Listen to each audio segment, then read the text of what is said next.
news from the world over. Supreme Court nominee Judge Brett Kavanaugh faced a final round of questioning from the Senate Judiciary Committee on Thursday, despite 3 days of chaos and protests propagated by Democrat senators and demonstrators.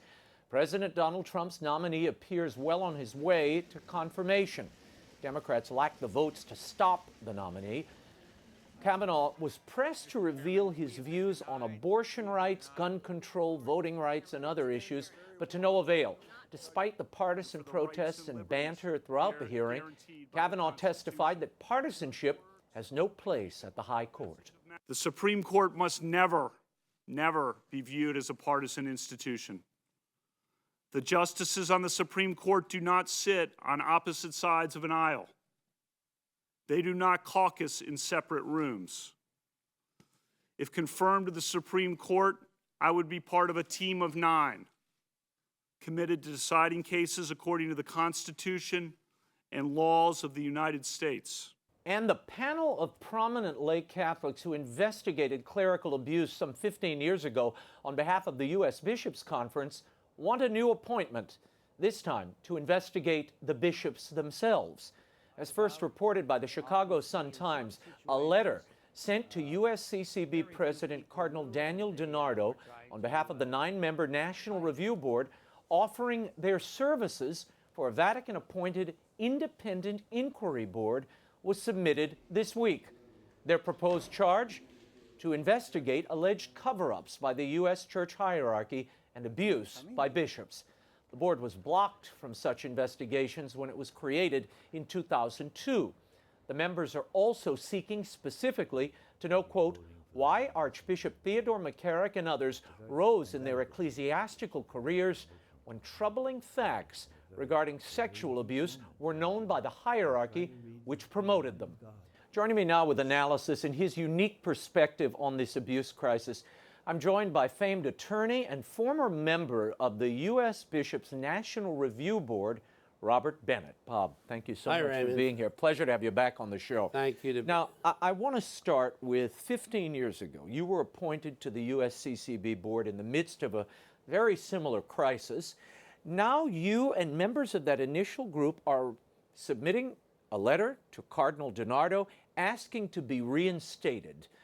You're offering something called a lay independent inquiry board. Why? What is that?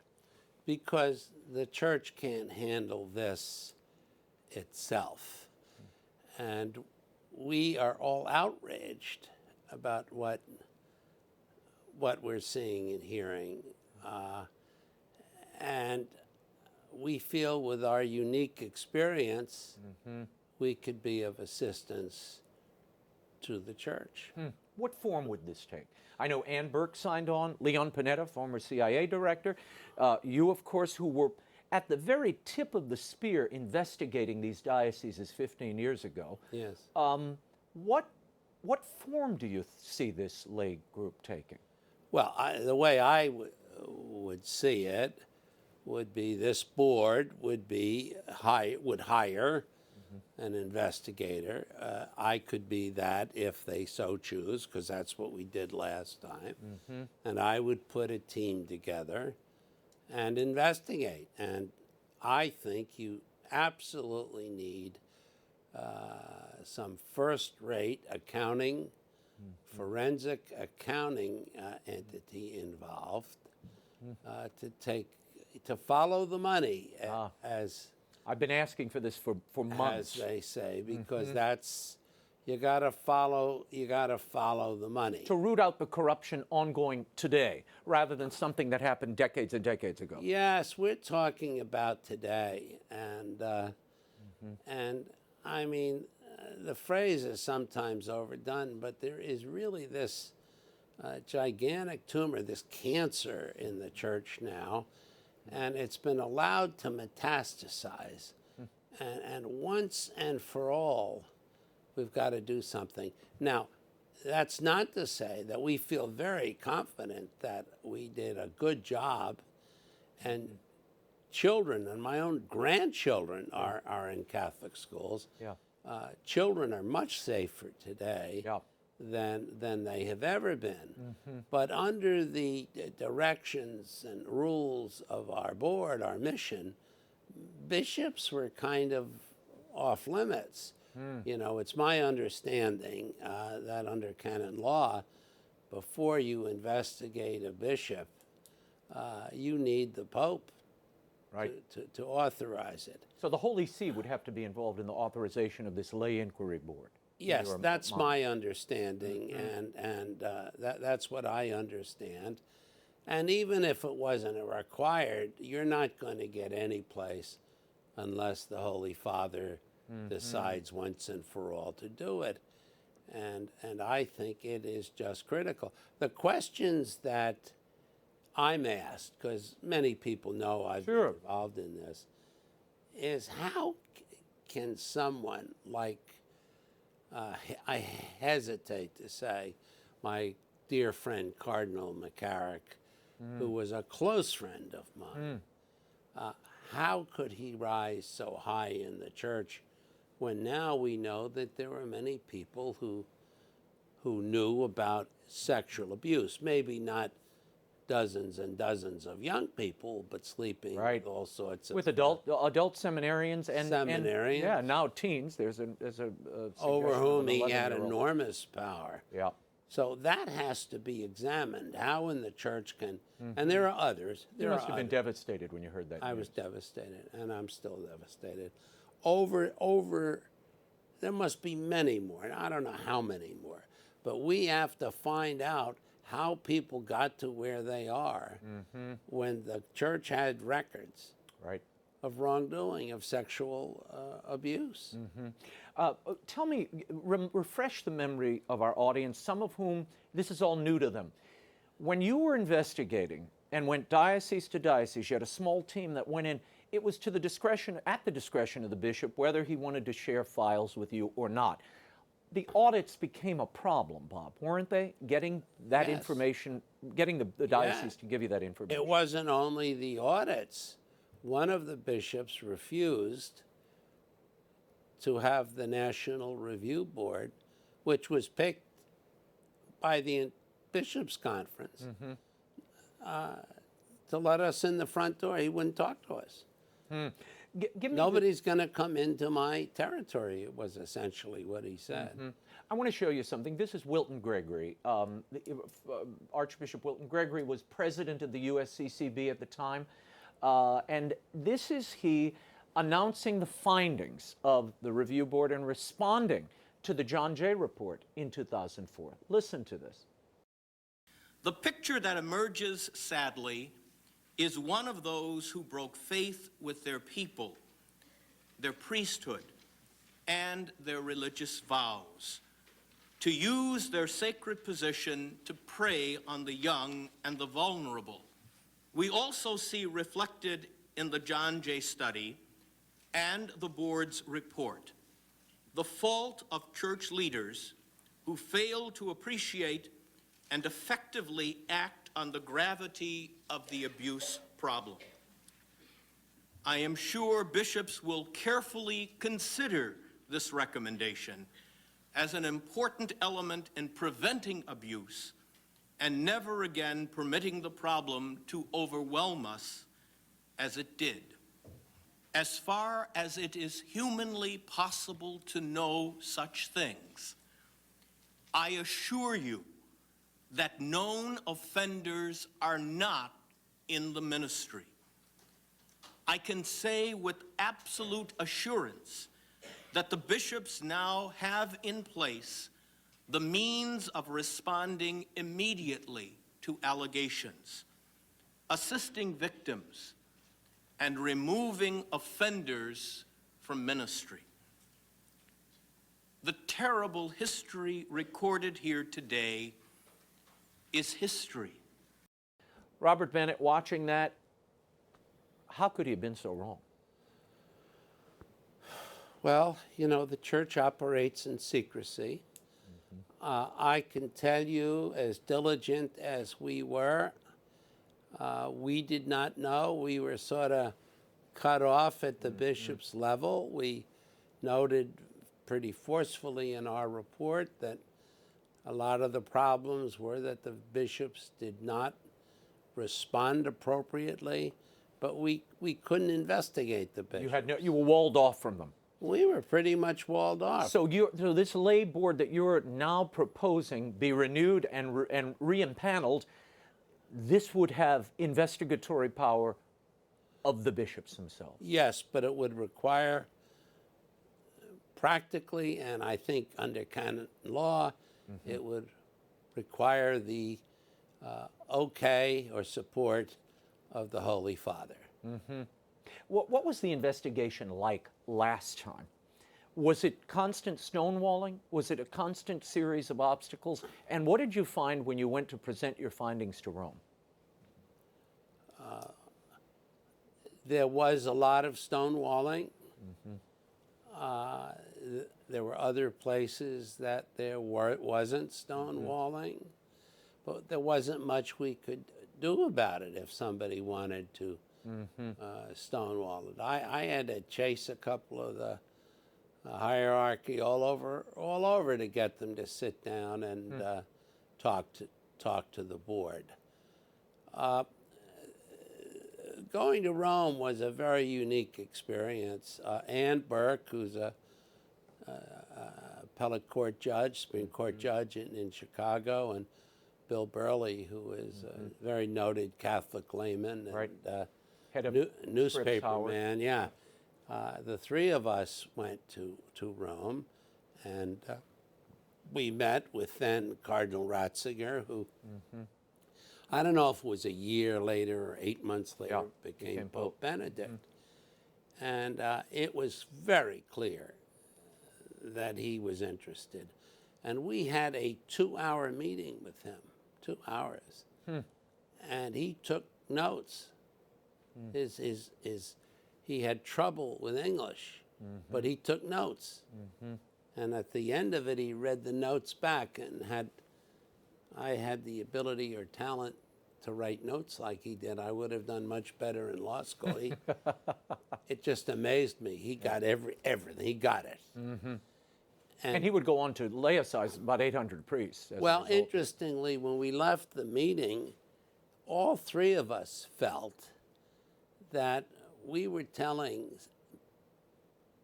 Benedict things that he had never heard before.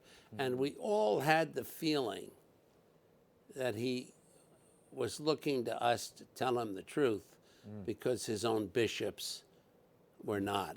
Now, he never said that. I want to make that I understand. that's clear. What do you make? We heard from Cardinal Wuerl, who was mentioned in the Vigano testimony. Archbishop Vigano, former Vatican ambassador, made explosive charges about a week ago. Archbishop Wuerl, then Archbishop Wuerl, now Cardinal Wuerl, claims he knew nothing of McCarrick, the settlements, everything that went on. And he also made the point, as other bishops have, that most of this, 98% of this stuff that we're hearing today, it all happened in the past. Yet just this week, Bob, we hear reports from Miami of 2 priests caught in a sexual act in public, in a car.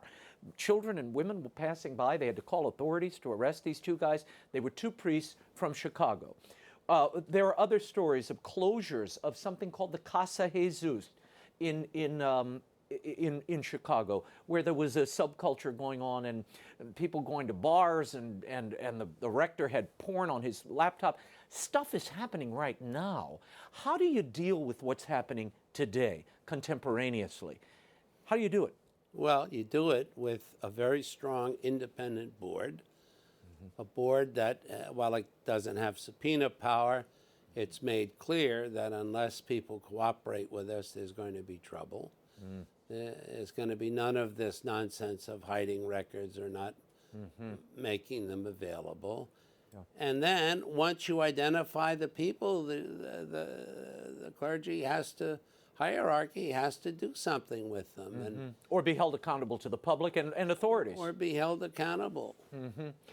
There are stories today, the Archbishop of Omaha is opening up his files. He's cooperating with the Nebraska AG. Meanwhile, the Attorney General in New York is subpoenaing all of the files of the dioceses in his locale. This is going to cascade. I said the first domino fell after Pennsylvania. We're seeing the dominoes fall quickly. How would this lay board interact, and what would be its function if you've got entrepreneurial AGs all over the country opening these files? Well, I think that you would have to work together. I think that the AGs would find it comforting to know that the church had an experienced, I was a federal prosecutor, I was one of them, that there would be a legitimate church investigation. I don't think it would mean that they would say, well, we're not interested anymore. Right. But I think they would be, for the most part, happy to happy to work together, but it might help stem the tide of every attorney general. If you're in a state where they have limited resources, Right. they would be very happy if our board would do it rather than them. But if there's no board like ours, they're going to do it. Right. I want to play Public demands something it. for you. Father Richard John Newhouse, whom we talked about earlier, who was very complimentary of your work on the National Review Board in the wake of the reports. Initially, he was suspicious, but after the fact, he thought you did a great service to the church. Richard Newhouse felt this was a crisis of fidelity, and I asked him back in 2003 if he thought merely reteaching the faith, what the church taught, was enough to restore confidence in the bishops. Here's what he said. This is going to take a long time, and I agree with everybody who wishes the church well, that out of this eventually is going to come great renewal, purification, but the purification has to come before the renewal, and purification doesn't come without a lot of pain, and we haven't begun to experience the full pain of this. This is by no means over. There's worse coming down the pike. More bishops it's going to leaving go office? on and on. It's quite possibly bishops leaving office, criminal actions against bishops, quite possibly. How prophetic. How prophetic. He was way ahead of the curve on this. Yes, he was.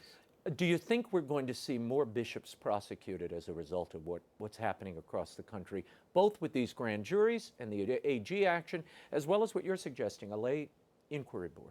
Well, I think so, but I don't know how many. That's the problem. We don't know how many. How many or how much or how deep it goes.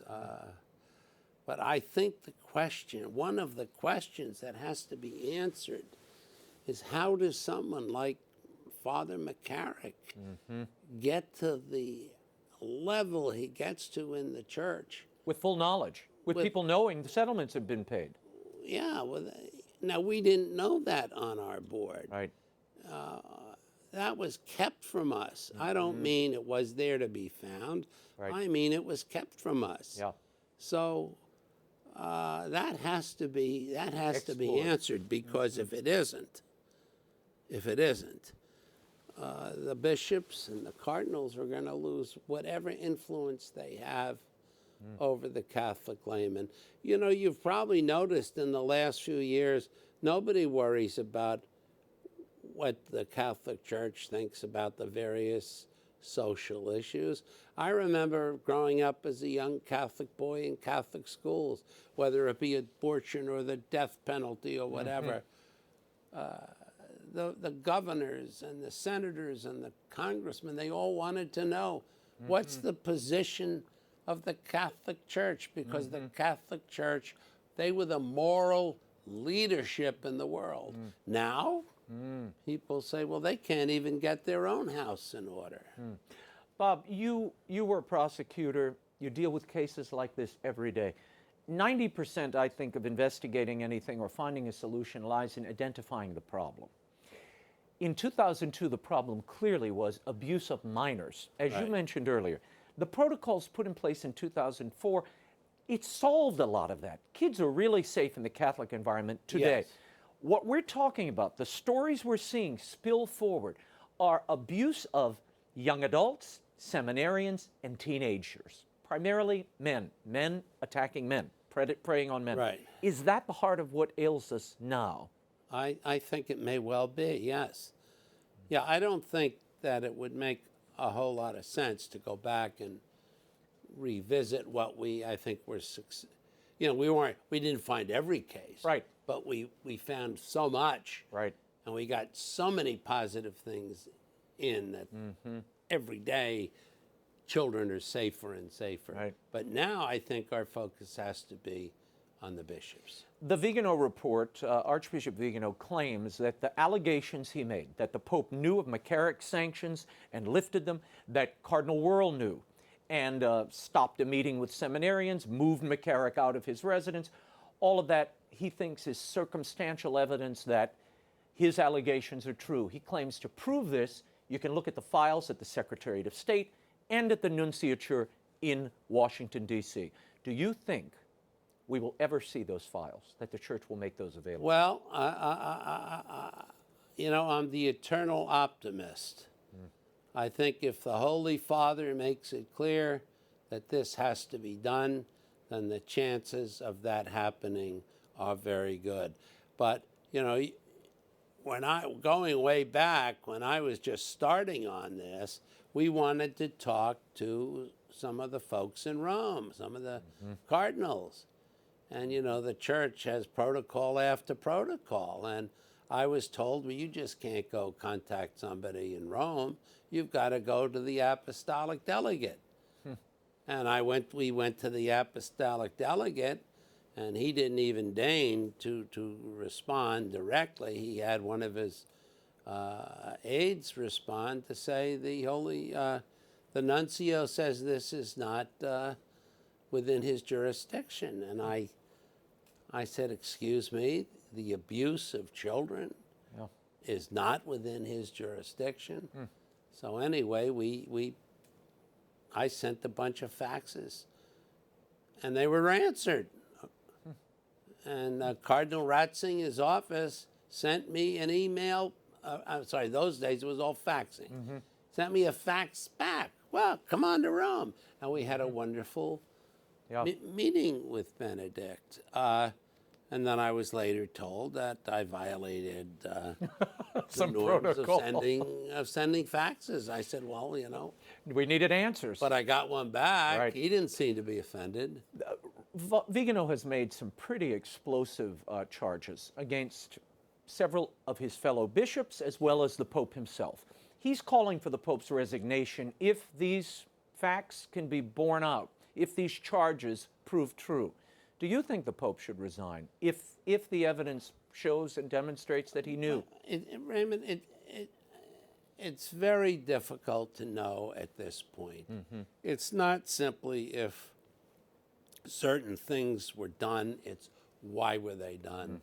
What is the whole picture? I mean, we don't know that now.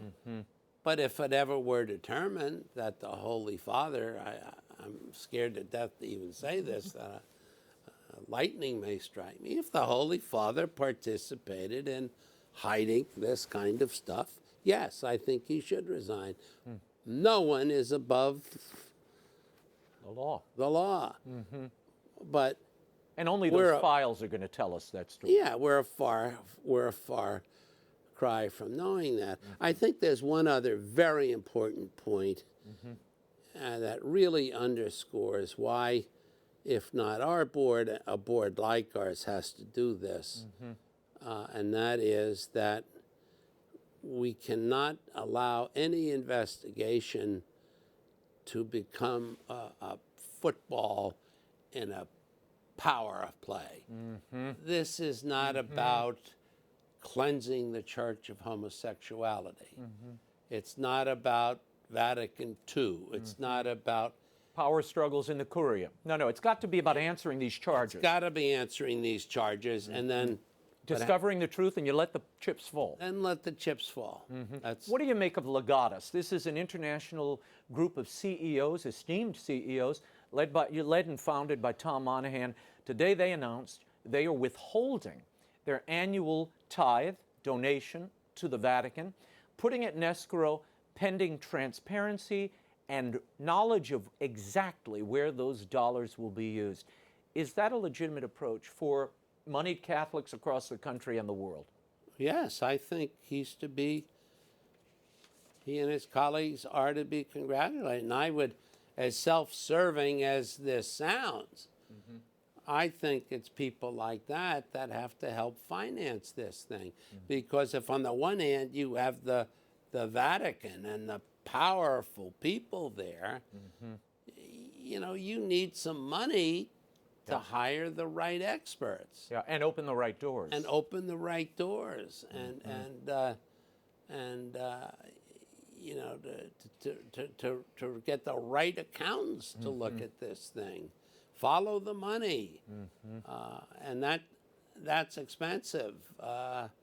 I can't tell you the amount of money that my law firm, to its credit, wrote off. I wrote off, I think I told you, close to $2 million.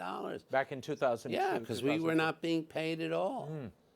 But we, you know, and other members of the board, I'm sure, wrote off a lot. Now, I had to do the investigation. Yeah. So my team, you know, and I had a very narrow team, small team. Yeah. But I would like to see this done right. Yeah. Do you think, final question, any response from the Bishops' Conference from Cardinal DiNardo, whom you addressed your letter and request to? The letter was sent by Ann Burke. I have not heard from her today. I would have heard from her today if she got a response. Thus far, we've gotten no response. Can the Church, can the Pope wait this out in silence, which is his preferred approach? Publicly, he said it during homilies and on the plane back from Rome when these allegations fell. He said, I'm not going to say a word about this. Can he do that and maintain credibility? Well, of course he can do it, but he would lose a lot of credibility and a wonderful opportunity to once and for all change this and restore the reputation of the Church. He should not let that happen. Robert Bennett, thank you for being here. I do hope that the bishops empanel a lay inquiry board like yours. I think you're the A-team. You've done this before. And you know what? All the people who are offering their services have not only real credentials, but they've investigated this before. They know some of the pitfalls and the problems. It would go, I think, a long way to restoring lay confidence if a group like yours was impaneled. We'll see what happens. Thank you, Raymond. Robert Bennett's In the Ring, The Trials of a Washington Lawyer by Bob is available everywhere in bookstores and online.